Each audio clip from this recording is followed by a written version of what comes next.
In video games, there are always going to be things that people steer away from. Whether it's a character, cosmetic item, or in the case of Destiny 2, a weapon, some things don't have mass appeal. Today, we're going to talk about an exotic energy weapon called the Fighting Lion. It's notorious for being bad, but is the consensus right or wrong? Let's find out.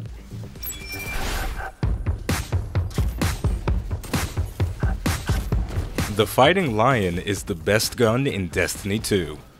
Okay, that's not true at all, but this thing does have a lot of potential. The Fighting Lion is without question the most difficult to use weapon in the game, but with enough practice you can do things with it you wouldn't believe are possible. This exotic's in-game description is currently inaccurate. The actual functionality of the weapon's signature perk, Thin the Herd, is significantly better than what's listed. After damaging or killing an enemy with the Fighting Lion, if you kill another enemy, you'll be granted additional ammo and your single-shot magazine will be refilled. Finally, direct hits against shielded enemies deal bonus damage. The Fighting Lion also has a special perk called Delayed Gratification, but it's the same as the Remote Detonation perk on other grenade launchers. You can control when grenades explode by holding down the trigger to fire and releasing to detonate. This weapon is very complex and requires an absurd amount of manual dexterity to be useful. Furthermore, if your armor and weapon selection isn't tuned very specifically to accommodate your feline friend, you're gonna be like everyone else and hate yourself and the weapon for not performing as well as the simpler energy weapons in the game. I've gotten the best results pairing the Fighting Lion with a hand cannon or a scout rifle. Both options can make quick work of enemies as a follow-up to your grenade. Next, increasing the handling and reload speed of your kinetic weapon isn't a necessity, but it helps improve the flow of a Lion-based loadout. Speaking of flow, it's important to realize that there's a constant ebb and flow that comes with this weapon. Getting a good chain of kills feels better than sex, but when you miss your grenade and fail to activate the Thin the Herd perk, you may as well have been rejected by your lifelong crush. The bright side is, once you've dealt with rejection enough, you'll get used to it. You'll dust yourself off, reload your Lion, and try to start your combo again.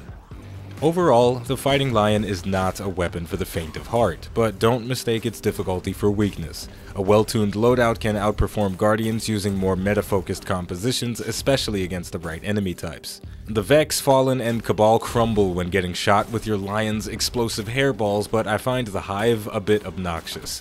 Knights feel like they have unnaturally high health pools, which makes chaining follow-up shots feel like a hassle sometimes.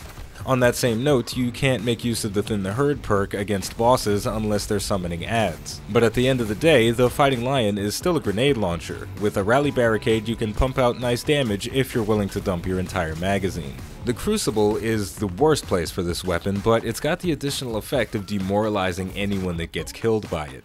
Anyone that treats the meta like gospel will shrivel up once they realize they're getting worked around by a toy that has no business being brought into a serious gunfight. However, the biggest issue is that you really shouldn't be using this weapon in the Crucible. But as long as you don't think that way and stay determined to prove a point no matter how foolish, you'll start getting trick shots for days and you'll become a legend. So there we go. The Fighting Lion is a bit of a joke weapon, but the Curse of Osiris DLC did bring some buffs to it, and they're definitely helping to make it a more practical choice in PvE. In the Crucible, I don't think we'll ever see this thing as much as we see Uriel's Gift and the Might of Multi-Tool, but if you're looking to challenge yourself and break out of the meta, this is definitely something worth trying. And so with all of that said, we're going to wrap it up here by saying, as always, the name of the game is Destiny 2, the name of the channel is iBluairJgR Gaming for Comedy. If you enjoyed this video, don't forget to like, subscribe, and leave a comment, because if you do, it'll make the Fighting Lion very happy. Thank you for watching, and I'll see you next time.